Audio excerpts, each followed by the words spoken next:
His license plate says M Air J. I turned the place into not MJ, but everybody in Chicago knew that's Michael's car.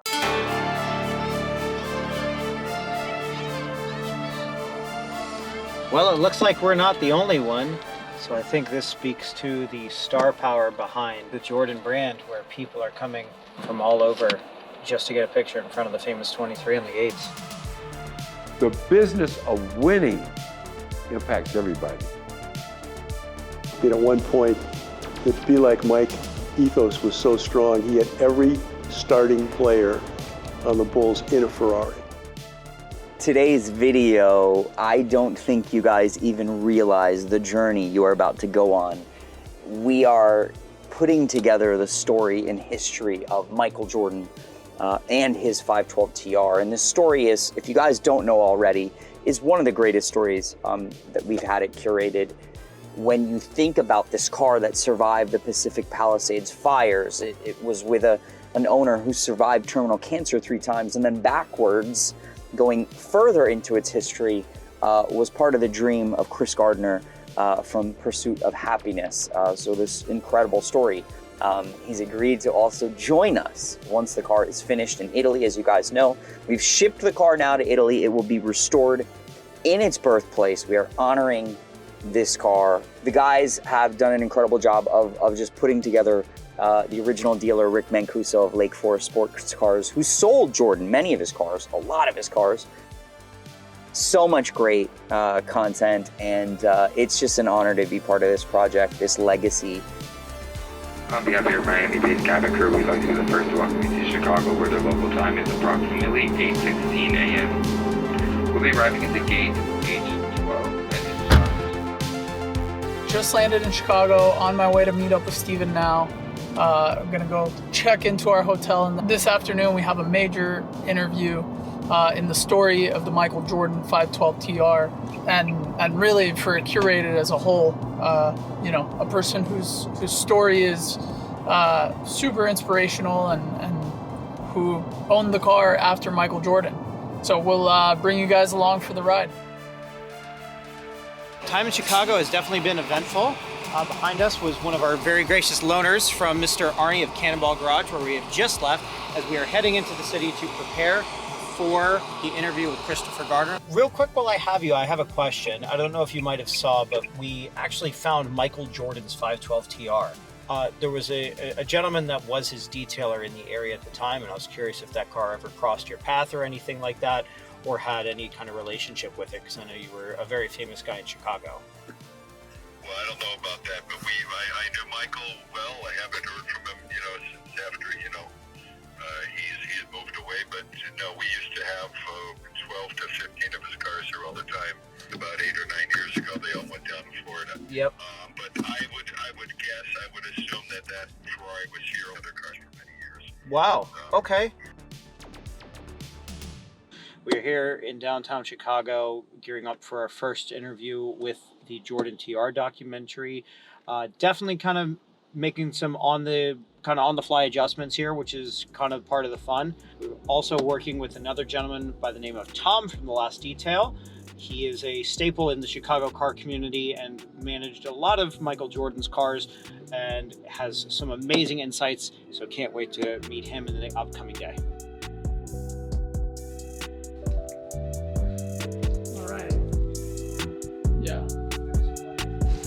Cool. We are in the hotel prepping for interview with Mr. Christopher Gardner in downtown Chicago.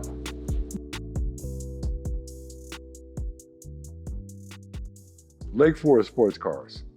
Rick Mancuso, great guy. Oh man, Greg, miss those guys. Rick calls me. Hey, look, you've been talking about stepping up.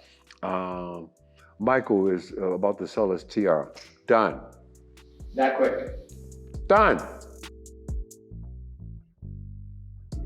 When I met the guy driving the red Ferrari.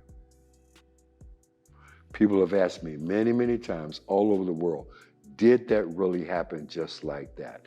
Yes. I met a guy driving this beautiful red Ferrari He's looking for someplace to park. Now, I had a little car at the time. I'm coming out. And I say to him, you can have my parking place. I'm coming out. But I got to ask you 2 questions. The 2 questions were, what do you do and how do you do that? Good questions. Turns out this guy's a stockbroker. He's not just a stockbroker. He's one of the top institutional salespeople on Wall Street, and he's making $80,000 a month. The business I was in at the time, the big guys made $80,000 a year. This dude's making 80 grand a month. Yeah. So I want to know, well, how do you do that? Yeah. And we hit it off. We develop a relationship, and he introduces me to some people who could possibly hire me into their training programs. I interviewed for a year. Think about it. I had never gone to college, did not come from a politically connected family, had no money of my own to invest in the stock market. Who's going to do business with you? That's placism. That can affect anybody watching us right now. But I kept coming back, and I kept coming back for one reason. My mother. I had one of those old-fashioned mothers who told me you could do or be anything. Hence, she gave me permission to dream. And I believed it. So it took me a year to get that first position, man. And at this point in time, I am homeless. Nobody knows. And nobody needed to know. All they needed to know, this guy is serious. He's in here. He's the first one in here. He's the last one to leave. Right? They didn't know it, but there were times my son and I slept in the office. Again, you got a 14-month-old baby now, not a 5-year-old kid, right? But that whole idea of seeing that car and what it represented was just options. I didn't have to have it, but to have the options to say that if I would, if I wanted to, if I liked to, I could. So this whole idea, permission to dream. My mom giving herself permission to dream. Her dream was she would be the last person in the history of our family to ever pick cotton. Because she gave herself permission to dream and passed it on to me, I went on to 40 plus years on Wall Street. Because one woman gave herself permission to dream, my granddaughter just accepted a full scholarship to an Ivy League university. All right? That's called permission to dream. And every level up, every generation taking it a level up. And my job right now is to help and make that happen for as many young people as I can globally. What an amazing interview. Cannot thank Mr. Gardner for his time today. It was an incredibly powerful interview to hear his story, the things he's overcame, the wisdom that he shared, and how he's continuing to make an impact. Really, a lot of commonalities were shared with himself and the gentleman who owned the TR after his tenure with the car. It just goes to show one of the key things that he took away is giving yourself permission to dream, which was a really impactful line. We don't sell cars, we sell dreams. And this car was very much a dream for him, and how he's relayed that message and sharing that going forward with a lot of people too.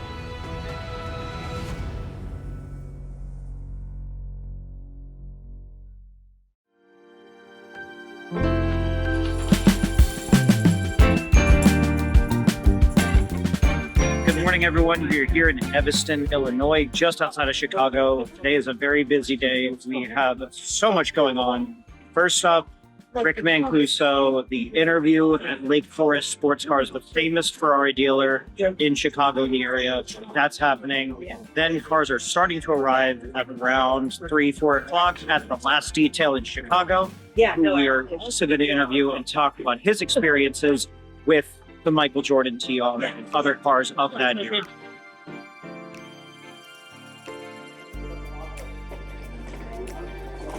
Hello. Good, how's it going? Yeah, my grandparents were in upstate New York in Batavia, and they became Chevrolet dealers in 1923. My father then moved to Chicago. He was with Chevrolet from 53 to 94. I worked for him from 71 to 79. I moved on in 79 and went through a series of lawsuits with other dealers preventing me from trying to open as a Ferrari dealer, a Porsche dealer, a Mercedes dealer, a BMW dealer, trying to stop me every way, every time I had a chance at anything. And ultimately we prevailed and signed a deal with Ferrari in February 26th of 1982. And it took 5 years to break even. Yeah. And what broke us even in 1985 really was the 288 GTO. And then really the F40 kind of gave us the golden halo. Okay. That was wonderful. We did all the road testing with that car with Car and Driver. And then I did the top speed, we did 202. You were the driver? Yes. Wow. Yeah, that was really fun. That was cool. What was the energy in Chicago like during that Bulls dynasty era? Well, he made the whole Chicago? city feel better. Everybody just felt better. People feel better. They enjoy life more. So he made the city happy. Probably the happiest it's been for a long time. Wow. Yeah. He was a huge influence. Everybody loved him. He's a great guy to deal with. I mean, he knew exactly what he wanted. He was very precise on colors, seats, leather, dash colors. We were very precise on that stuff, yes. We didn't have to order cars at that point. There was port stock. And we could draw a car out of port stock. That's our best recollection. But you're right, that was an unusual color. And we had done a couple car deals with him previous to that. But I remember that specific deal because, as you know, in Chicago, we got very spoiled. We couldn't win any football championship. Well, we won one in the 80s or so, but a big one. But we got really spoiled with basketball because they were automatic when MJ was playing.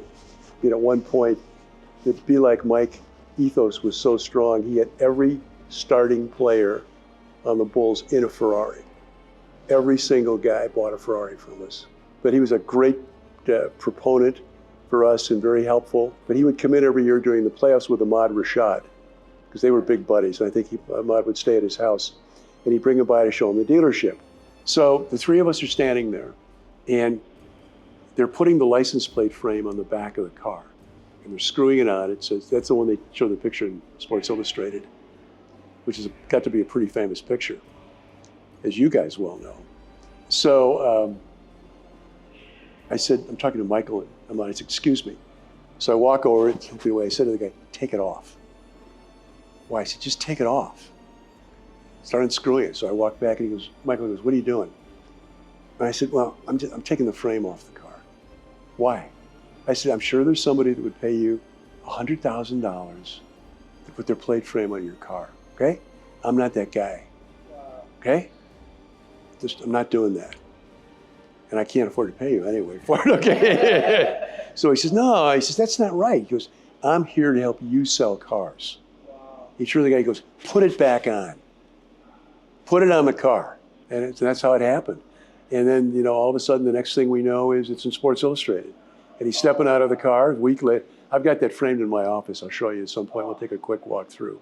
Yeah. Oh, wow. So he had just purchased the car. Yes. When all that, the photo happened and all of that. Yeah, it was in Sports Illustrated like a couple weeks later. We're light right now. We got a bunch of cars headed down to Indianapolis. Wow. A bunch of our race cars are moved away at this point, so. It's nice to see some classics too. Oh yeah. Rare specs on those too. That's how we started, 1982. We're just trying to contain a lot of the pictures. I've got another whole wall I can fill in with this stuff. Wow. Yeah, I don't know. I don't know if that's the car or not. Could be. Oh. Yeah, we were real careful not to take any pictures. Yeah, of course. Right. We would actually stop guys from doing. Our staff was just real just good be about respectful of, you know. Thank you. Sure. And these are some more of the pictures we're getting, but these are more race-oriented. Wow, L88 convertible. Oh my Rare. goodness. Look at that. Wow. Yeah, sorry, I was just drooling. Black L88 convertibles are special. Yeah, it's a cool car. Cool, really cool car. Wow. That was my first car right there. Oh, I love that. Yeah, I was 4 years old for that. That's from the speed limit in the F40 test. Oh my goodness, look at that. So we set that up. So We're always first. moving these pictures around. You know, after 40 some years, you tend to collect a few things. Yeah. Here, let me turn some here. Yeah, isn't that great? Wow. Let's get it out here. Look at that. Wow. Pretty cool, huh? Unreal. Yeah. I always kept it right here. That's why I was know it was gone. But everybody always wants to see that photo. Oh, yeah. Yeah. Oh, these So posters. here's the letter in '79 telling me I can't be a Ferrari dealer because they don't need any dealers. Wow. Okay? And here's the letter from Enzo Ferrari when I was a dealer, because I had sent him a note saying I want to be one of your best dealers. And he said, you know, welcome to the family and everything. So that's the real signature right there. Look at that. Yeah. How about that? Right? That is amazing. Yeah. That's unbelievable. Yeah, it's a beautiful letter. I think I saved the envelope and everything. Yeah, I would know? too. Look at that. The Maranello stamp and Yeah. everything. You know, my first 3 dealer meetings, Enzo Ferrari was in the meetings. Really? Enzo Ferrari was Personally. in the meetings. Wow. And for the next 23 years, Montezemolo ran it. Yeah. So, and then here's a letter from him. And, you know, that stuff is all important. It's really important to me. Yeah, of course. Absolutely. Yeah, it means I think- everything to me. It's called 24 Hours a Daytona. You're in the 77 Corvette. 77 car, yeah. Wow, passing the 64.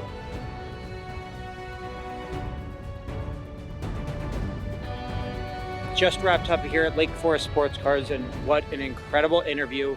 A lot of times you don't know what kind of person that you're gonna get behind the camera. Rick was absolutely incredible, shared incredible insights onto his experiences with Jordan, that car, how that car came to be, the story behind the unique kind of the spec of that car, as well as some other cool tidbits of experience with AMG in Chicago, just kind of reinforcing what an impact all of these cars had on the entire community and everyone behind them.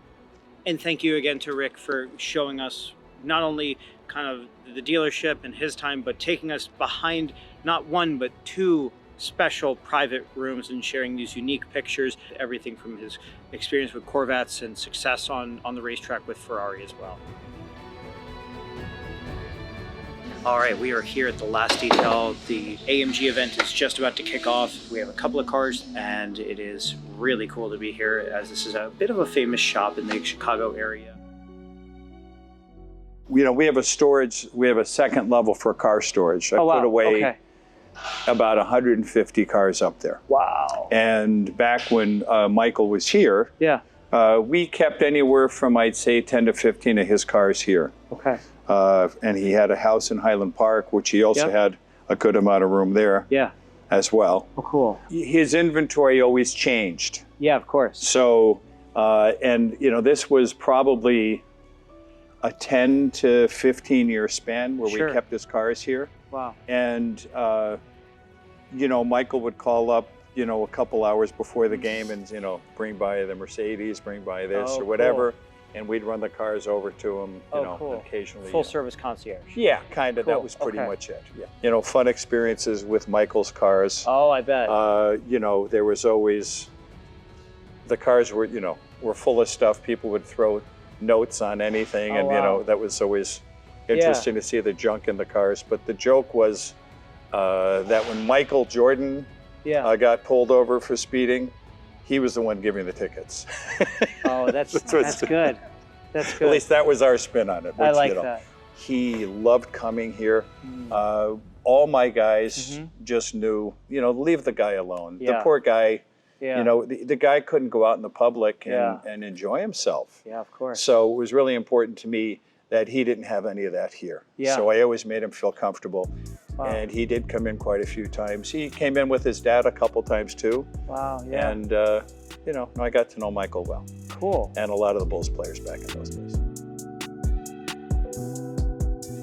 Looks like Georgia tags. So people come from all over just to get a picture in front of the famous 23 on the gates. Unbelievable. So I think it's a really kind of surreal moment where we're going through and we've had these amazing interviews with these people and all talk about the legacy and the impact and all the lives this car has touched, where this is the house where when he's made it, he's a superstar, and the global impact that he has. I think this is a really good reinforcing moment that people are just coming out of their way just to get a photo in front of the gates, to have a connection to that star power that he's built. So So this is the house where he started on his journey to becoming a superstar. As we go back and trace this car's history and the timeline that it was here in Chicago and the people that it interacted with, this is where that car would have lived during its time here, on the rise to becoming the superstar before he would have continued on with his success to the big house. This is definitely it. This is the house. Let's see that photo again. Yeah, if you look, this is like the full shot. Corvette in the background. Yeah. Wow. Unbelievable. Yeah, I think this goes back to the whole story of just kind of taking you guys along for the journey and retracing the history that this car had and the impact on so many people. And then kind of the building of the star power that this car and the legacy that was created that this car kind of followed along with. It's just incredible to kind of retrace those steps, go back and look at all the places the car was in between. We're actually going to an AMG gathering this weekend. Yeah, Bucksbaum going to be there, Richard Yeah. Bucksbaum. Yeah. I did his first interview. He was the guy. Yeah. He was the AMG guy here in Chicago.